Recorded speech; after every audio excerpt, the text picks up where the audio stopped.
नमस्कार खवय्ये, ज्योतिष किचनमध्ये आपलं स्वागत आहे. तर आज आपण इथे पनीरची अशी वेगळी रेसिपी बघणार आहोत, पनीर कुरकुरे. नाव ऐकूनच मुलांनाही खाऊशी वाटेल अशी आणि तुम्हाला मुलांना डब्यालाही देता येईल किंवा छोट्या पार्टीसाठीही तयार करता येईल अशी.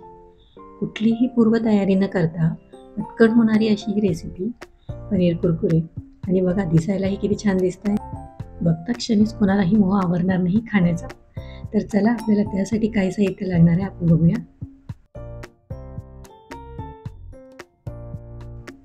तर एका वाटीमध्ये आपल्याला 3 चमचे तांदळाचं पीठ घ्यायचं आहे आणि त्याच मापाने आपल्याला 3 चमचे कॉर्नफ्लॉवर घ्यायचं आहे. इथे प्रमाण तुम्ही कमी जास्त करू शकता. जसे तुम्हाला क्वांटिटी बनवायची आहे त्यानुसार इथे प्रमाण तुम्ही कमी जास्त करू शकता. तर मी इथे अर्धा चमचा काळी मिरी पावडर घेतलेली आहे, चवीनुसार मीठ घेतलेलं आहे, चाट मसाला घेतलेला आहे 1 चमचा, मी लाल तिखट घेतलेला आहे 1 चमचा. याचंही प्रमाण तुम्ही कमी जास्त करू शकता. चाट मसाला टाकल्यामुळे छान अशी मस्त चव लागते त्याची आणि मिठाचं प्रमाण इथे थोडंसं आपल्याला जास्त ठेवायचं आहे. कारण इथे पनीर जे आपण वापरणार आहोत, पनीरला स्वतःची अशी काही चव नसते आणि आपण जे कॉर्नफ्लेक्सही वापरणार आहोत त्यामध्येही मीठ नसतं आणि फिक्के असतात.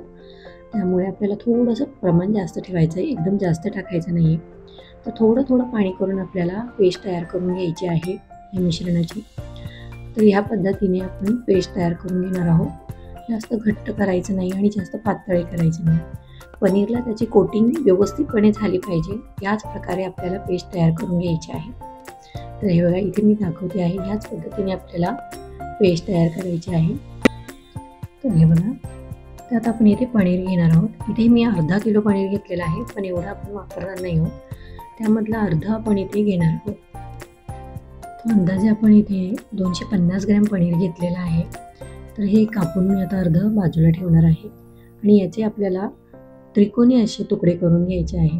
तुमच्या आवडीनुसार तुम्ही लांब लांब जरी केले तरीही चालतील किंवा चौकोनी बनवले तरीही चालतील. चव तर एकच लागणार आहे, फक्त आकार त्याचा वेगळा होणार आहे. तर या पद्धतीने मी त्याचे त्रिकोणी काप करून घेणार आहे. तर हे बघा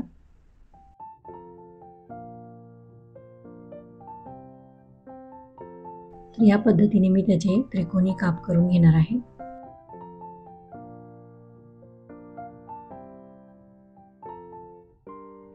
तर पनीरचे आपण अशा प्रकारे आकार कापून घेतलेले आहेत. हे बघा दिसतानाही किती छान दिसत आहेत ते. तर तसेच तुम्ही तुमच्या आवडीने जसे तुम्हाला करायचे आहे तसे तुम्ही करू शकतात. तर अशा पद्धतीने आपण हे कापून घेतलेले आहे. आता पुढची आपण तयारी करूया. तर एका भांड्यामध्ये आपण हे पनीरचे तुकडे जे आहेत ते काढून घेतलेले आहेत आणि त्यामध्ये आपल्याला 1 चमचा कॉर्नफ्लॉवर आणि 1 चमचा तांदळाचे पीठ टाकायचे आहे. तुम्ही यामध्ये मैदा, कॉर्नफ्लॉवर आणि किंवा बेसन पीठ आणि तांदळाचं पीठ वापरलं तरीही चालेल. असं कॉम्बिनेशन करून तयार केलं तरीही चालेल. व्यवस्थित आपल्याला हे पिठं पनीरला कोटिंग करून घ्यायचे आहे. त्यामुळे आपल्याला तळायलाही जरा सोपं पडतं. आणि इथे कॉर्नफ्लेक्स घेतलेले आहे मी, ज्याचा आपण चिवडा बनवतो. किराणा दुकानामध्ये तुम्हाला सहज अवेलेबल होतील. तर इथे त्याचं काही प्रमाण नाही आहे. साधारण मी 1 वाटी घेतलेली आहे, मोठी वाटी घेतलेली आहे. तर त्याचा आपल्याला इथे चुरा करून घ्यायचा आहे. हाताने केला तरीही चालेल किंवा मिक्सरमध्ये तुम्ही ओघळ-दोघळ वाटून घेतला तरीही चालेल. तर अशा प्रकारे बनवून घ्यायचं आहे. तर आपण जी पेस्ट तयार केली होती त्यामध्ये एक पनीरचा तुकडा टाकून घेणार आहोत. डीप करून घ्यायचं आहे व्यवस्थितपणे आपल्याला आणि त्यानंतर कॉर्नफ्लेक्समध्ये घोळवून घ्यायचं आहे. तर हे बघा ह्या पद्धतीने पीठही आपलं किती व्यवस्थित तयार झालेलं आहे. व्यवस्थितपणे पनीरला त्याची कोटिंग होते आहे आणि कॉर्नफ्लेक्स त्यावर लावून घ्यायचे आहे. तर हे बघा या पद्धतीने करायचं आहे. तर मी तुम्हाला आता दुसराही पीस तयार करून दाखवते आहे. तर त्यासाठी आपल्याला नेमकं जी आपण पेस्ट बनवली आहे ती व्यवस्थित होणं फार गरजेचं आहे. तर हे बघा या पद्धतीने कोट करून घ्यायचं आहे पेस्टमध्ये आणि पुन्हा आपल्याला कॉर्नफ्लेक्समध्ये घोळून घ्यायचे आहे. तळल्यावर ते एकदम छान असे कुरकुरीत लागतात ना, त्यामुळेच तर त्याचं पनीर कुरकुरे नाव आहे. तर ह्या पद्धतीने आपण बाकीचेही करून घेऊया. हे बघा तर आता एक साईडला मी तेलही तापायला ठेवलेलं आहे. व्यवस्थितपणे तापलं गेलेलं आहे. थोडेसे मी कॉर्नफ्लेक्स टाकून बघणार आहे. तर हे बघा पटकन तळले जातात. अशाच पद्धतीचे आपल्याला तेल पाहिजे आहे. जास्त आपल्याला गरम करायचं नाही आहे. त्यामध्ये आपण आता पनीरचे जे तुकडे तयार केले होते आपण ते टाकून तळून घेणार आहोत. टाकल्या आपल्याला ते लगेच मिक्स करायचं नाही आहे लगेच. आपल्याला झाऱ्या घालून किंवा चमचा घालून उलटवायची नाही आहे. थोडंसं आपल्या 2-1 मिनटं थांबून मगच आपल्याला ते पलटवायचे आहे. तर हे बघा, मीडियम गॅस करून आपल्याला त्यावर तळायचे आहे. फास्ट गॅसवर जर आपण तळले तर ते लवकर तळले जाते आणि त्याची चव पण बदलेल. त्यामुळे आपल्याला इथे मीडियम गॅसवरच हे तळून घ्यायचे आहे. आता पलटवून आपण दुसऱ्या बाजूनेही तळून घेणार आहोत. दोन्ही बाजूने आपल्याला व्यवस्थितपणे तळून घ्यायचे आहेत. कॉर्नफ्लेक्स जे आहे ते व्यवस्थित तळले गेले पाहिजे. आणि बघा किती झटपट रेसिपी होते, बिलकुल वेळ लागत नाही करण्यासाठी.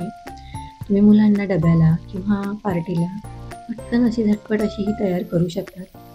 तर आपले हे जे पनीर कुरकुरे जे आहेत ते तळून झालेले आहेत आणि दिसायला बघा किती सुंदर दिसत आहेत, प्रतिम अशी दिसत आहेत. तर आता एका जाळीच्या भांड्यामध्ये आपण हे काढून घेणार आहोत आणि अशाच पद्धतीने आता मी दुसरेही जे पनीरचे तुकडे केलेले होते आपण तेही तळून घेणार आहे. तर आता दुसरी ही बॅच आपली व्यवस्थित तळून झालेली आहे. हे बघा, दिसायला हा प्रतिम असे दिसत आहेत आणि आवाजही त्याचा बघा. कुठल्याही सॉस बरोबर किंवा चटणी बरोबर तुम्ही हे खाऊ शकता, मुलांनाही डब्याला देऊ शकता. तर बघा दिसायलाही किती छान दिसत आहेत ते आणि झटपटही होते. तर चला आता आपण याची प्लेटिंग करूया. तर इथे एका प्लेटमध्ये मी सॉस घेतलेला आहे, टोमॅटो केचप आहे, हा घरीच बनवलेला आहे आणि आता प्लेटमध्ये आपण सर्व करूया. आणि त्यावर आपल्याला थोडासा चाट मसाला भुरभुरायचा आहे, कारण वरतूनही त्याची चव छान लागली पाहिजे. कॉर्नफ्लेक्स असल्यामुळे त्याला फारशी अशी चव नसते, त्यामुळे आपण इथे चाट मसाला थोडा टाकून घेणार आहोत आणि त्यानंतर थोडीशी कोथिंबीर टाकून डिश आपली सर्व करणार आहोत. बघा दिसायलाही किती छान दिसते. तर नक्की करून बघा आणि माझी रेसिपी आवडल्यास लाईक शेअर सबस्क्राईब नक्की करा. धन्यवाद.